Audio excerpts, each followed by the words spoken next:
It's Rick and Bubba, and we are pumped to be on WGNS. Weekdays, 11 a.m. until 2 on News Radio WGNS. We're the Good Neighbor Network, FM 101.9 and AM 1450 Murfreesboro, FM 100.5 Smyrna, audio and video streaming at wgnsradio.com. This is the Roundtable. A look at the news, views, politics, and people that are shaping Rutherford County. Welcome in. It's a Wednesday morning on the Roundtable here on WGNS. Chip Walters here with you from Exit Realty Bob Lamb and the Blue Raider Network, and glad to have you with us here.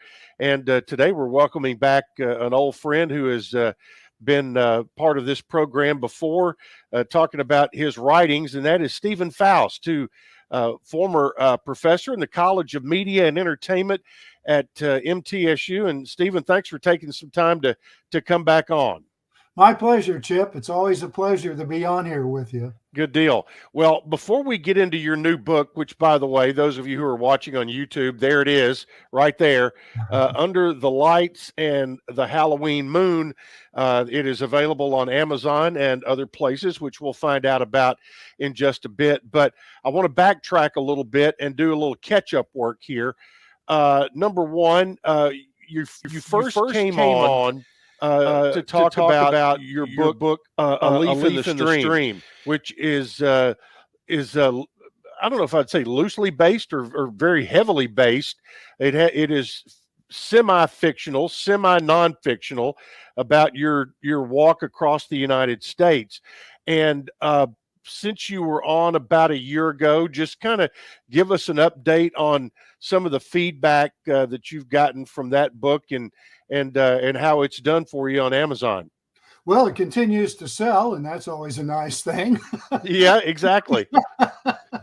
But even more interesting, I think, is the fact that the name of the book's A Leaf in the Stream, but in some ways what's happened since, it's almost like throwing a pebble in a pond in the sense of the ripples going outward. Nice metaphor there. Thank you.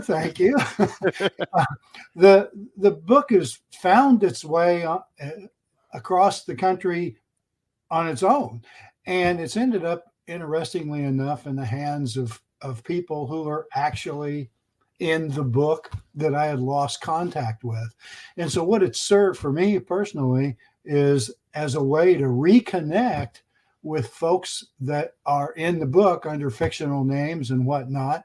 And by one way or the other, one means or the other, they managed to find out about its existence. And then it became pretty easy to track me down from there. And relationships have flowered again as a result of that. That's probably the greatest reward for me personally that's happened as a result of it. Honestly, I never even gave any thought to the fact that might possibly happen. Well, and those are, I would imagine that, the first call you got from someone probably just floored you because you would have had no idea that that the book was going to find its way into their hands.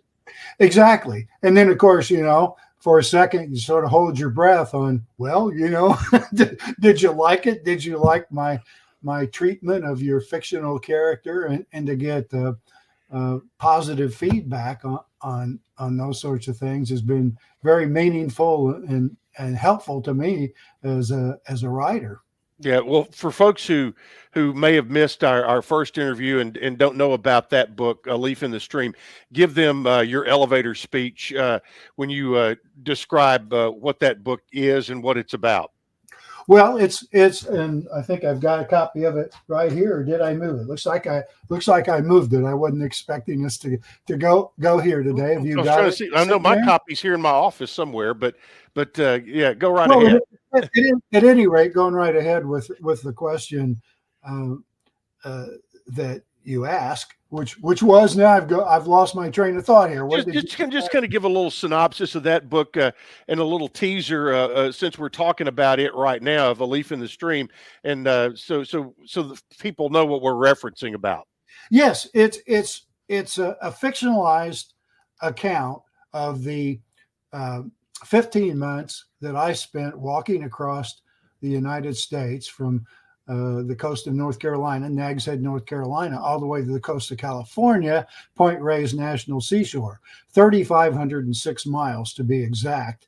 And during the course of that 15 months on the road, I also did a weekly call-in radio show back in South Bend, Indiana, my home at the time, with WSBT AM radio. So, it wasn't the modern times that we live in now. I didn't have a cell phone or anything like that. I had to somehow work it so that I would be near a phone, whether it be a pay phone or a phone in a store or in a person's home or wherever, so that I could do this radio show.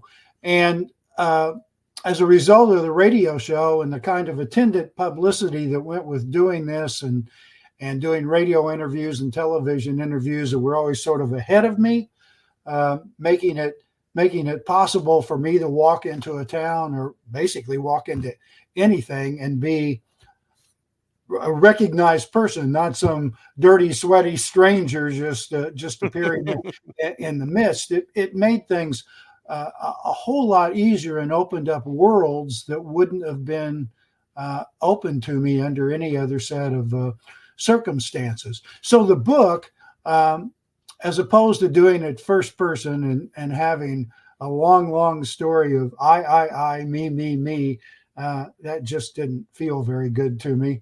I decided to do it third person, fictionalize it to a certain degree to keep the narrative structure going. Obviously, I couldn't remember all of the specific dialogue, so I had to recreate dialogue and things like that. But it became a novel. I like to call it faction. It's excellent word. I like that. I'm gonna write that down. And so basically that's the story. It's from the beginning as to what gave me the idea, all the way through to the very last day on the road, ending up again at Point Reyes National Seashore. Yeah, and again, we are going to jump into his new book, Under the Lights and the Halloween Moon, in just a few moments. But one of the things after, continuing, having read that book and good parts of that book, and just continuing to think about it since our original conversation, it's really it's fun to kind of do the catch-up version and hear what the feedback that has come to you, not only from people who have read it, but in particular the people who are portrayed in that book, like you said, and it appears that all of their portrayals got their approval. I'm guessing. Well, so far. Seems to be the case, and I hold out hope, that as time goes on, that the ripple in the pond will continue to go outward, and even more people will come back into my life. Sadly, that happened back in 1979, 1980. I've also found out the fact that more than a few people that are portrayed in the book have passed on as the years have gone. I guess that's not to be too surprised. I shouldn't be too surprised by that with so many years having passed, but nonetheless, that's a sad part of this. I don't know if I ever asked you this the first time around. Did you read Peter Jenkins' book before you decided to write this book? And was his book about walk across America any sort of inspiration in that? Yeah, I was quite aware of Peter's adventure when I started out, because even though his book wasn't done, the National Geographic articles that he had done were already published, and I read those. And he was finishing up his walk as I was starting and going across. And one of the interesting things for me, at least, as this developed, is that a number of the reporters who had interviewed Peter first sought me out to get my perspective on the same experience. So I don't know whether he was even aware that I was out there doing the same thing at part of the same time or not, but I was certainly aware of him. And it was interesting to talk to people who had gotten in one sense to know us both, and just hear their perspectives on what we were both doing. And he was not from this area, but made a lot of friends in Murfreesboro and at MTSU. I'm not sure if you had gotten here by the time that Cliff Gillespie had passed away. Cliff was the associate dean, and he was in charge of enrollment management, things like that. And you'll hear, if you ever heard students talk about, or alums talk about having to register for classes on tram, well, he was the voice of tram, and Cliff and Peter became big friends, and Peter ended up buying some property over near Columbia, Spring Hill, over in that area. So it kind of reminded me of all of that together. And you talked about the ripple. Isn't it, not to interrupt, but isn't it interesting that here's two guys who walked all the way across the United States, and yet when we both chose to settle down and make a home, it was right here in Middle Tennessee. That's exactly why I brought it up. I think it says something, and we've never met, so we've never had the chance to discuss this. But I find that really interesting and a compliment to the area. Frankly, I love it here, and obviously, I would think, I can't speak for Peter, but he must seem to love it here too. So. Yeah, and I need to get you and he on together, and we'll compare some notes, and maybe even Larry Talbert, who he and his wife rode a tandem bicycle across the United States just a couple of summers ago. Speaking of that ripple effect that you talked about, the original book, A Leaf in the Stream, and again, we're going to get to Under the Lights and the Halloween Moon here in it'll be the next segment, because we're going to kind of dive into something right here. It has a bit of a Forrest Gumpian quality to it, in the sense of, Forrest had he just kept running, and in your case, you kept walking, and across the United States. Have you had any sort of feelers at all about either a redevelopment of that to a movie script or anything like that, or do you think it would be a good fit for that? Well, I think it'd be an excellent fit for that, and yeah, there's a little bit of that is floated around, but who knows? You can never tell in this day and age. I obviously I'm biased here, but I personally think you could turn it into a really good multiple part, 10-part mini series for a year that would tell an interesting story. But that's not up to me to decide. Well, true, and but you're right, and it seems like obviously the tastes of people when they're searching out entertainment like that. Number one, you have one whole group of clientele who is going to read the book, and you have another group of clientele who, well, I'm going to wait until it comes out on audiobook. And then you have another group that is out there that says, oh, I'll go when it's a movie. And now with the advent of Prime Video and Netflix, they're producing more and more of what you're talking about, a 3-part, 4-part, up to an 8 or 10-part, what we used to call back in our day, a mini series. Yeah. But it's not a full 26 weeks, but it's a mini series that they, in the old days, they would used to fill those in, use those in the summertime. But in this case, with so much on demand, there could be an actual market for that. One would like to think so. Exactly. And I guess we'll see as time goes on. I did my part. I put it out there to let people take a look at it and judge for their own what they thought of the work. So going forward, who's to say? Keep your fingers crossed. I know I certainly will. It's interesting that you bring up that whole mini series kind of thing. I did a lot of reading while I was on on the road during that. My typical day would be that I would walk all day, but I would walk in blocks. I would any given hour, I would walk 40 minutes and take a 20-minute break. And during that 20-minute break, typically I would sit down wherever it was I happened to be, pull out a book, have a snack and some water, and just start reading. And so my favorite choice of things to read during that time were all these great sagas that were written back in the 70s, Centennial and Shogun, and the list goes on and on and on. And those books got me across the country. I can remember they've remade Shogun into a new miniseries now, and I've been watching it, and I can remember, oh yeah, I was in Kansas, sitting on this road beside the road when I read that in the book. It's amazing how things sort of just hang in your mind, and you recall them years later. Yeah, that's right, and the time and place that goes with that, and so yeah, that's pretty neat. Stephan Foust is our guest today on the Roundtable.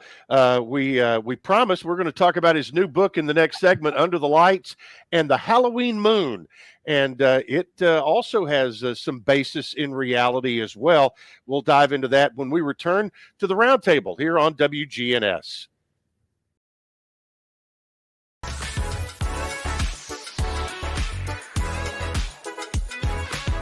Here's a question. What do you want from your electric co-op? Fast response if the power goes out. An app that keeps me informed. Tips to lower my monthly bill. Communication on things that matter to me. Done, done, done, done. I want to know everything. Everything? Well, young lady, let me show you the MyMTE app. Energy Service Life. That's Middle Tennessee Electric. We're here to get done what matters most to you. Learn more at mte.com. Efficient 3-bedroom, 3-bath home located in the highly sought-after Black Fox Crossing neighborhood. Enjoy the convenience of 2 primary suites and a 2-car garage. Recent updates include new flooring in the living areas and bedrooms, as well as fresh paint throughout. This home comes fully equipped with appliances, including a washer-dryer and an extra fridge in the garage. For more information, call Chip Walters at Exit Realty Bob Lamb & Associates, 615-542-1915. Are you tired of feeling like just another number with your insurance provider? At Rayburn Insurance Agency in Smyrna, Agent Rick Hall prides himself on offering personalized service that puts you first. Every client's needs are unique. From personal home and auto coverage to tailored business insurance, Rick Hall's got you covered. Rick Hall at Rayburn Insurance Agency in Smyrna, where you're more than just a policy number. You're a neighbor. Former world champion pro wrestler and Knox County Mayor Glenn Jacobs. In the ring, there's nowhere to hide. You gotta be strong. In Washington, it's no different.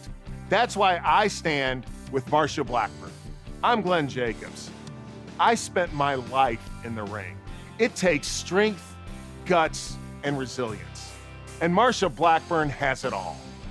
Every day, Marsha fights for Tennessee, tackling job-killing inflation, standing strong on China, and blasting the invasion at our border. In the spotlight, real character always shines through.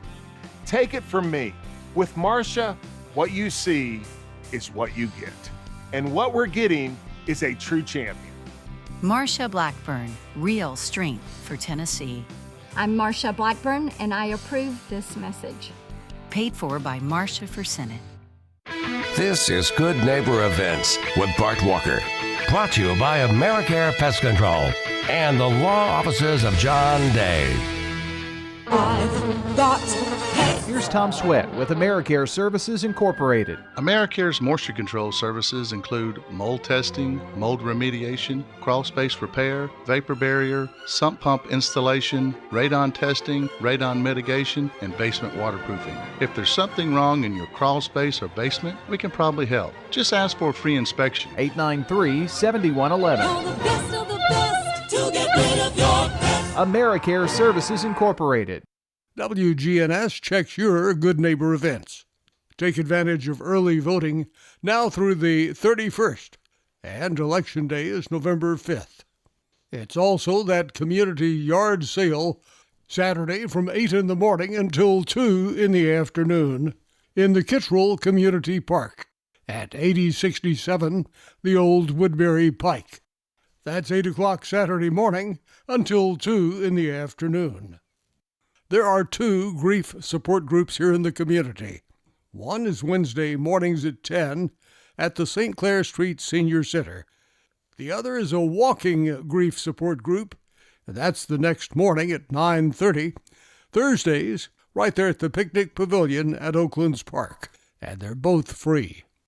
Oh, and this Saturday brings Harvest Days to Cannonsburg. It's all free. Don't throw away Old Glory.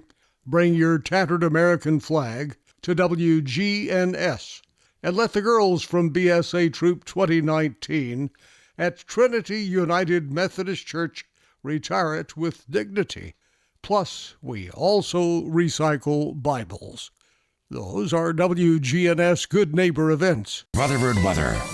High temperatures warming up to 84 degrees for this afternoon under mostly sunny skies. For tonight, mostly clear conditions, lows in the upper 40s. I'm meteorologist Michael Caron, News Radio WGNS.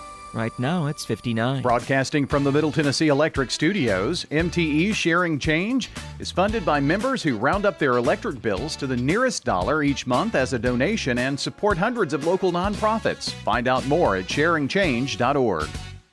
This is the Roundtable from News Radio WGNS on FM 101.9 and AM 1450 Murfreesboro, FM 100.5 Smyrna. Listen and watch at wgnsradio.com. Welcome back into the Roundtable here on WGNS on this Wednesday. Stephan Foust is our guest, former professor in the College of Media and Entertainment. I still want to call it Mass Comm, but that just shows old my age. Die hard. Yeah, old habits do die hard. And his new book is Under the Lights and the Halloween Moon, and it is generically could be called a coming-of-age tale, I guess. It's the story of 1 year in the lives of Stan, Clark, and Jill, 3 junior high school best friends growing up in the small town of Washington, Indiana. And that was, it takes place in the early 1960s, in 1960 and 61. And you grew up in a small town in Indiana. And I think all of us who have a love for our hometowns and live somewhere else love to tell the stories of what we knew growing up. And is this exactly that kind of case with you? Oh, very definitely. I think sort of a universal thing, as you alluded to, particularly if you grew up in a small town environment, is that you have a tendency to feel that you grew up in the best town there could ever be, at the best time there could ever be, with the best friends around you. I certainly feel that way. You said the same thing yourself right then. And I think a lot of people feel that way for good reason out there. So that's what I attempted to bring back to life in this new book. Now, the cover art is interesting, and we're going to show it here. We've got, we looks like someone dressed in a Halloween costume with, looks like Glinda the Good Witch to some degree. We've got a couple of football players and one with what we would call here in Tennessee a bass fiddle. So give us what is the cover art giving away?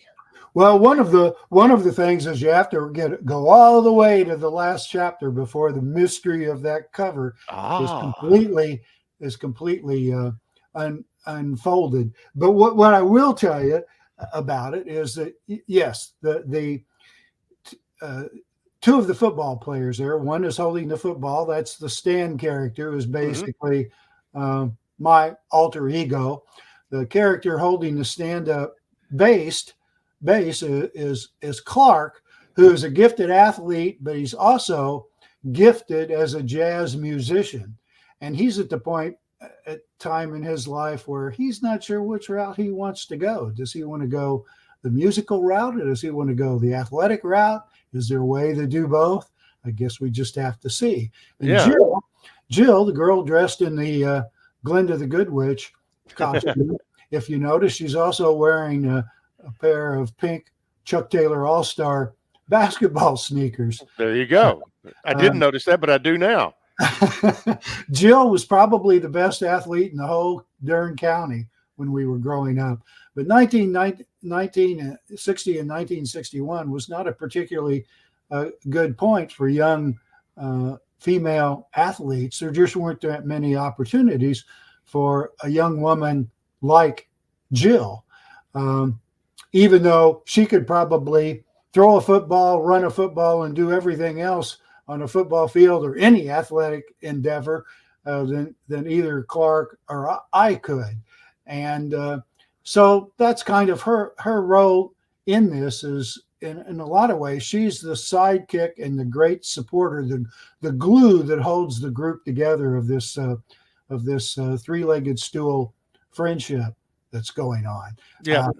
The book begins and ends on a football field during Halloween, 1 year apart, and hence the part of the cover where they're there in the there on the grass turf, and Jill's wearing the Halloween costume, and the boys are dressed up in their football uniforms. Gotcha. And now the town that takes place in is Washington, Indiana. Is that a real town, or did you come up with that? No, it's a real town. Is that where you grew up? That's where I grew up. It's okay. It's a town of 12,000. It's exactly halfway between Evansville, Indiana, and Bloomington, Indiana, home of IU, where I went to school and did my undergrad. And it's a real town. I had a tremendous amount of help in pulling this whole thing together. As you mentioned earlier, it's and going with kind of the model that I used in A Leaf in the Stream. It's based on true events with actual people, told in a narrative, fictional, third-person form that tells the story of these three kids during the course of this year. When the book begins in the fall of 1960, Clark and Stan play for a Y League football team that's horrible. They're the Bad News Bears, basically. Yeah. They go 0-8 and are just terrible. And when the next fall comes around, nobody really notices the fact that these guys have all grown up. They're not who they were, seventh graders. As eighth graders, they're something else. And they go through a series of coaches before the season even starts because nobody wants to coach them. They think they're going to be so awful. They just don't want to be associated with it. And along comes a young guy, Keith is the character's name, who had never played the game, grew up in a town even smaller than Washington. It just didn't have football, but he was a smart guy, fresh out of the Army. He wanted to coach really badly, and the league officials, more or less as a joke, said, well, if you want to coach that bad, take this bunch. And it's the story, basically, of how under this guy's guidance, of how they go from being an 0-8 team to going 8-0 and playing in the championship game, largely just fueled by the emotion that they loved this coach so much they could not stomach the idea of ever losing a game for him, and they would do anything to win for him. So that's the book on one level. Yeah. The other level is what happens to the two boys during the course of that year. One loses his father. One survives a fire, which was the worst in the city's history. And the third, Jill, is there for the entire ride as the support system for both. A couple of things. Number one, did the fire, was that something that actually happened in your hometown? Was that an event, or was that an event that you used as a tool in the book? No, it very definitely happened. It was the biggest fire my hometown had ever seen. It was I had damages of somewhere around 250,000, and in 1961, you're talking millions of dollars worth of damages. My family and I were very lucky to escape it, and so I remember it and remember it quite well. Yeah. One of the other things you mentioned, that this football team was kind of a Bad News Bears kind of football team, and they brought in the coach. Now, and to use that Bad News Bears reference, the new coach was not like the Walter Matthau character in the Bad News Bears, but he got the same results. The kids did everything for him, would do everything to please him, and in like in the Bad News Bears, they did the same thing. But it just kind of goes to show there's a lot of different ways to skin a cat, and he found his way to do it and to inspire these young men. Exactly, and he inspired me to the point that it was a big reason why I went to college to become a coach and a teacher. He had such a strong influence on my thinking, and during those early years when I was still a public school teacher, I tried to coach in the same manner that he taught us. He had that big of influence on my life, and he had an equally strong influence on the other people that were on that team. Yeah. Now, one of the things that made this, and I've not completed it yet. I started it while I was on vacation and still working my way through it. But as someone who deals in the sports world, and if I read something or if I watch, a sports movie and they get the nomenclature wrong when I say a coach wouldn't say that, or a player that's not, and I have a friend of mine who's got a real problem with a line in the Natural where the manager tells Roy Hobbs to go suit up, and he goes, I've never heard a coach ever say go suit up, but they use that. But I didn't, you used all the right words and all the right phrasing. So it made that part, as a sports fan, all the sports metaphors and all that worked really well for me. Oh, thank you. That means a lot coming from you, Chip. That's a big compliment. That goes right to my heart. Thank you. Good. Let's talk about Jill a little bit. It's interesting because I think you showcase her frustrations with not having all of the outlets that we are used to seeing today for women. And it sort of showcases in our own minds how far we've come, but there's still room yet to go. And the good irony of all this is here your book comes out with a character like Jill in a time of our lives where we have a Caitlin Clark who has come to the forefront. Has that crossed your mind, that she is, here's an Iowa girl doing the same thing, and now in this book here's Jill, an Indiana girl who has all this talent and really no true female or women's sports outlet to showcase herself like she would have had she been born 20 years later. Oh, and everything you've said is what I meant as the subtext to writing Jill's story and telling her story. I mean, here was a young lady. It didn't matter the sport. Probably her best sport was as a diver. I'm thoroughly convinced she could have made the Olympic team had she had the proper coaching at the proper time and everything like that. And certainly as a basketball player, the Chuck Taylor All-Stars again. Right. I mean, I thought of Caitlin Clark a lot as I recounted what Jill was like back during that period of time. And even in the basketball crazy state of Indiana. I was going to say, is there little Hoosiers in this? Well, yes, but for the guys, not for the girls. Girls basketball back then in 1960, 1961 was still half court. Meaning you couldn't run across the half court at certain position. Jill was such a good basketball player. She wanted nothing to do with that. So she didn't play organized sports at all. She much preferred being back on some concrete court, beating the heck out of all the boys, as opposed to playing a silly game that she thought was far beneath her abilities and other girls of the time. It was a different time.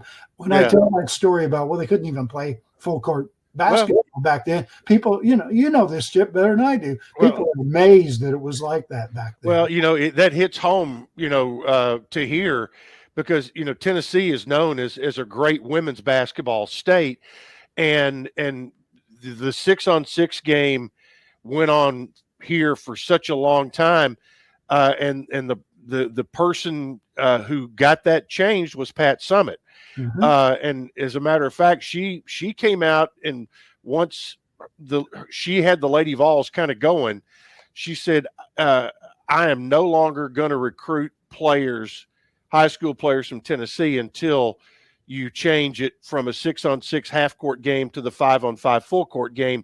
And I think it's going to be this year or next, or I'm talking about this coming March. I think that's going to be the 50th anniversary of the girls' state championships being played at Murphy Center. And ironically enough, the very last 6-on-6 girls high school basketball game in Tennessee was played at Murphy Center, and it was Riverdale in the state finals against Warren County. And Warren County, Riverdale had beaten Warren County 3 times that year, and Warren County came back and beat them in the state championship game. But after that, and after Pat Summitt had laid down her declaration, Tennessee went to 5-on-5 and has never looked back. And it just kind of made me, as I read about Jill, I would love to have seen her in the 5-on-5 game, because I remember very vividly seeing Kim Webb play at MTSU, who Kim is from Smyrna. Very similar to what we're talking about with Jill, is when I saw Kim Webb, I said, she was the first girl I ever saw that I said, she plays like a guy. And I'm sure that is how you saw Jill. Absolutely. So, if I might go off on a little tangent on the whole character of Jill. Jill obviously was a very real person, and the best girlfriend that I ever had. And I'd laid out the premise of the book and was getting ready to write it, and had just started writing it when the word came to me that the real life Jill had passed on. Broke my heart. Absolutely broke my heart, because I knew what I wanted, the story that I wanted to tell about her in the book. And it hurt me that I wasn't ever going to get to share that with her. But it's a funny thing, and you've probably heard this from other writers, fiction writers. Characters start talking to you. They develop a mind of their own, and you'll sit down at a keyboard and start to write a scene out and the dialogue out and stuff like that. And oftentimes the character, if it's taken hold enough, will go, wait a minute here, bud. Let's think about this. And originally, in my original layout of the book, Jill was going to be an important character. She was going to be what in writers' terms is called the secondary protagonist. a support character, but always there. But once she passed on, she got in my head and started talking to me and telling me, you got to do better than this, man. You got to tell more of this story than what you think you needed to. And so as time went on, and this funny, I know it sounds almost crazy, but it's a writer's kind of thing. This voice in my head, this Jill character, took over and became the character that you're reading now. And I'm doubly sad that Jill won't get to actually read this. Hopefully she's someplace where she can see it and read it and see that her story was finally told. And she, it sounds like she kind of guided you through some of that process. We're going to take another break right now and be back with our final segment. Stephan Foust is our guest today in his new book, Under the Lights and the Halloween Moon. And we will continue and talk more about that and a couple of other things I wanted to pick his brain about today. That's all right here on the Wednesday Roundtable on WGNS.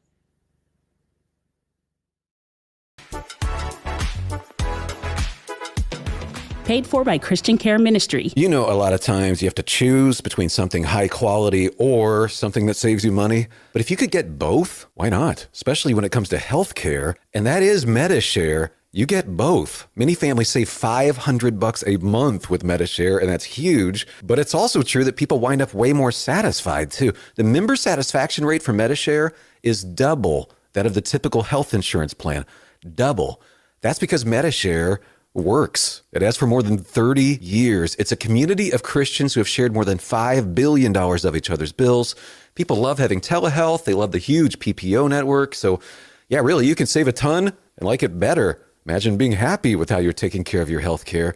So if you're self-employed or part of the gig economy, or you just want a plan you're happy with, you can call right now and get a price in 2 minutes. Here's the number. Just call 855-51-BIBLE. That's 855-51-BIBLE. 855-51-BIBLE. Parents, you can help your child sharpen their basketball skills while also encouraging positive spiritual change with First Shot Basketball Skills Academy and Winter League. Sign-ups are happening now. Led by Coach Andy Herzer, this teaching league is designed to build strong foundations not just for athletics, but for life. If your child is between 5 and 14 years old, they can participate at Hooptown this winter. Don't wait. Spots are filling up fast. For more information and to sign up, visit firstshottn.org. That's firstshottn.org. Hey folks, this is Mike Sparks, 49th District House member. Running for re-election, would ask for your support. The issues Mike's championed include the First and Second Amendment tax cut bills, passing legislation to improve mental health, the Safe Storage of Firearms Act, plus he sponsored affordable housing legislation that passed this year. Mike Sparks has been outspoken on Jefferson Pike for 20 years, which led to the $70 million widening project that's almost complete.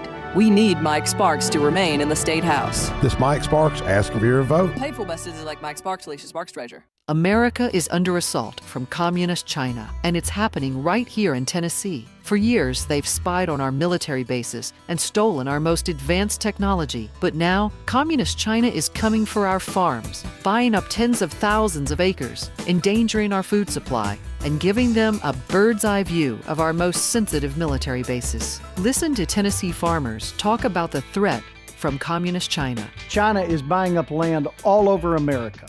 Farmland. Land? New military bases. And right here in Tennessee. And I ain't happy about it at all. Marsha Blackburn won't stand for it.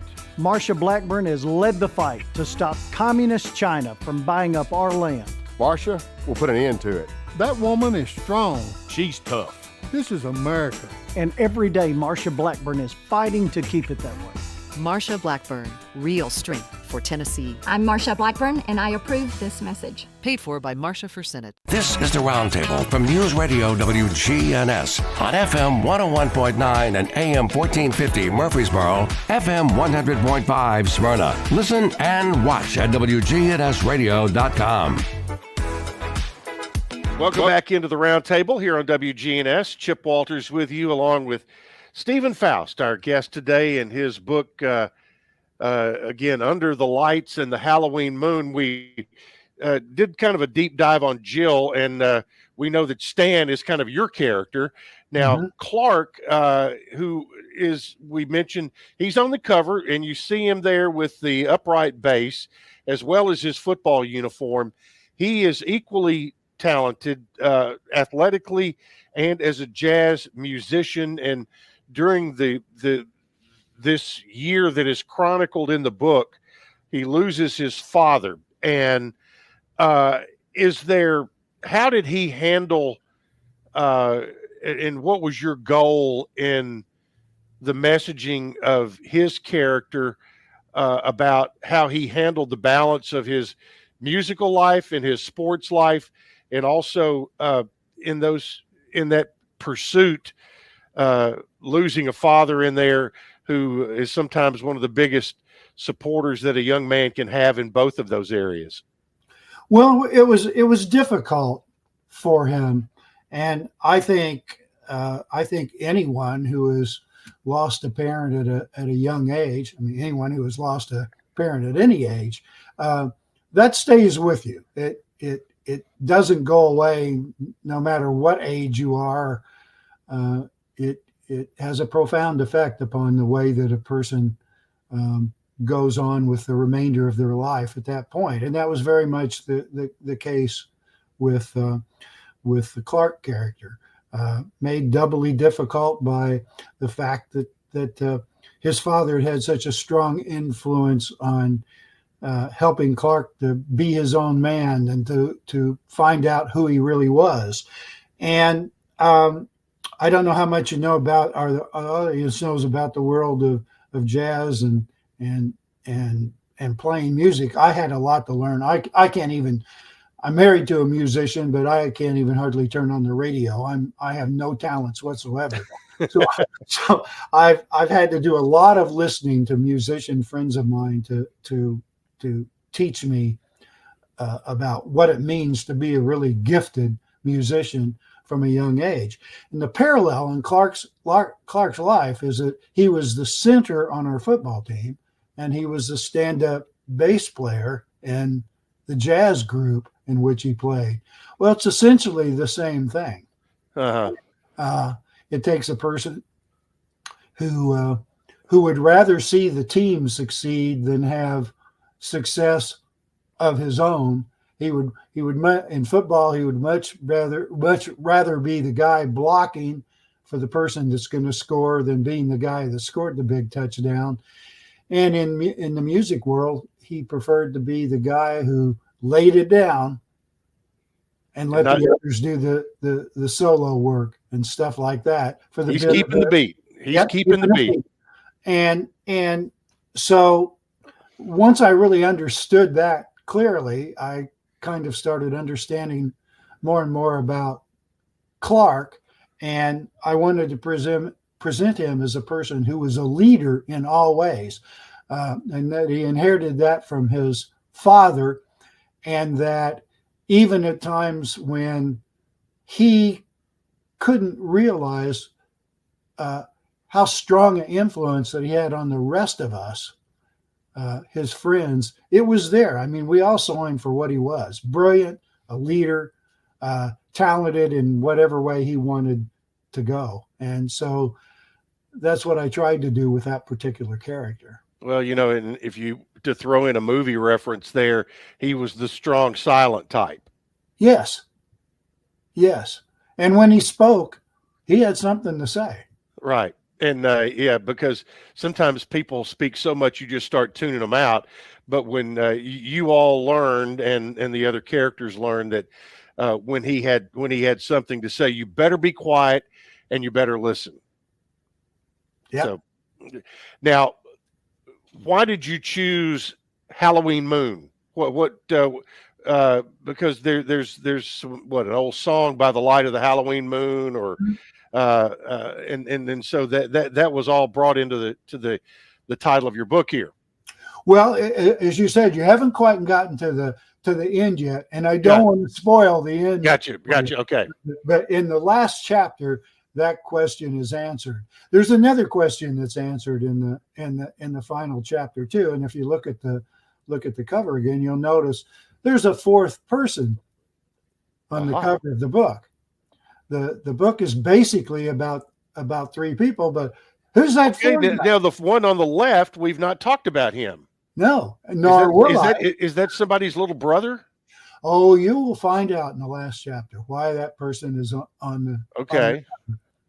But it's all part of it. To go back to the choice of the artwork. Who is that guy? That's exactly the question that I wanted you to have. Yeah. Okay. And so there you go.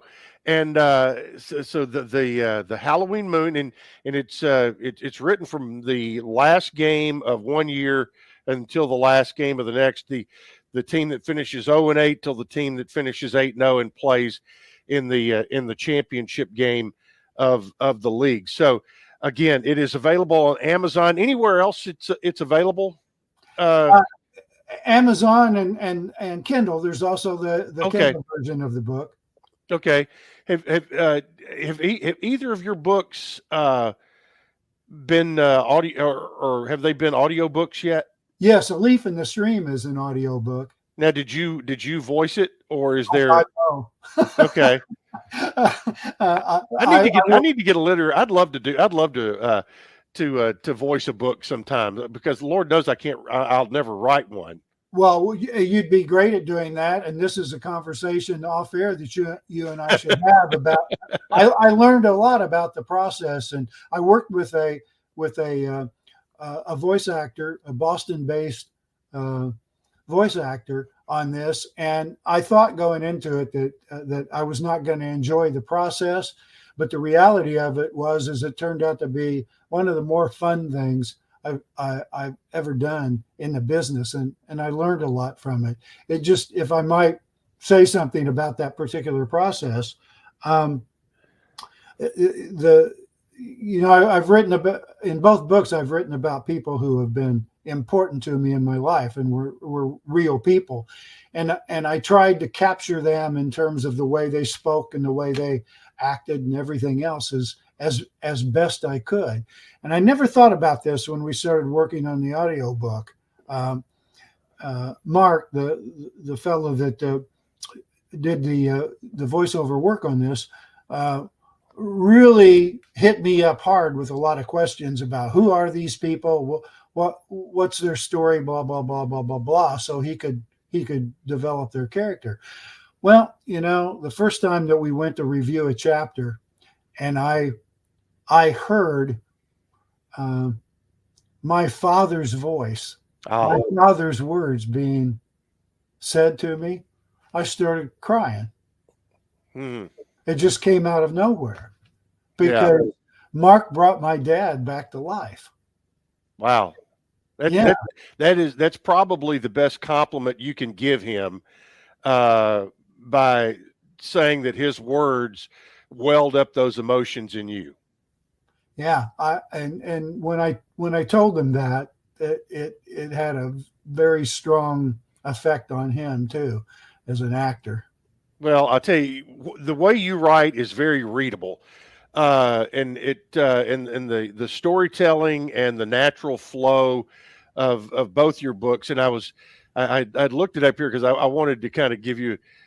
We talk about A Leaf in the Stream and Under the Lights and the Halloween Moon, but also for those who are out there and musically inclined, you also have a couple of other books about blues keyboarding. The book in the CD, Learning from the Legends. You and Karen Ann Krieger wrote those books together. You got a couple of books about blues music. Mm-hmm. Yeah, the idea behind those books. My wife is a performer, trained classical pianist, head of college piano at Vanderbilt. She's really got the chops, and we had been talking about working on a book which became two books on blues and rock and roll keyboard, and where we came from on it is the idea of, a lot of kids, and I would count myself among them, never went into music because we never had any confidence in ourselves. Look at Paul McCartney, and that's Paul McCartney. I could never be Paul McCartney. That's Billy Joel. I could never be Billy Joel. And and they just don't go in that particular direction. So we decided to do a book that was half interview and half instructional. I would do the interview part, she would do the instructional part, and so we sought out all these musicians, famous musicians, Billy Joe again, Dr. John, Michael McDonald, Greg Allman, the list goes on and on and on of keyboard players that we contacted for this. And I would ask them the questions that weren't frequently asked, like, okay, everybody knows your story after you got famous. Who were you as a kid? What made you want to become a musician? Who influenced you? What mistakes did you make along the way? All that kind of stuff. So that's where my interviews questions went. And what Karen did is she actually sat down with all of these musicians and said, okay, help me teach someone to play like you. Let's work out drill. Yeah. And so they worked out drills together, and that's the instructional part of it, which included CDs. They were fun projects. Yeah, we'll have to get you and your wife on here and talk about those, simply because of, all the different people that you were able to talk to. So that's pretty neat. We were very fortunate. Yeah, cool, good deal. All right, Stephen, our time has come and ready to go. But again, folks, if you need a good book to sit by the bed and read you a chapter or two every night, this is a really good one. Under the Lights and the Halloween Moon. It is available on Amazon, and as he mentioned, it's available on Kindle. And the audiobook, did you say it's already out or is coming out? The audiobook is out for A Leaf in the Stream. Okay, but not for this one yet. Not for this one yet. Okay, all right. But Stephan Foust has been our guest. He is right here in Murfreesboro, and he's written a couple of great books, A Leaf in the Stream and the one that we just talked about a good deal, Under the Lights and the Halloween Moon.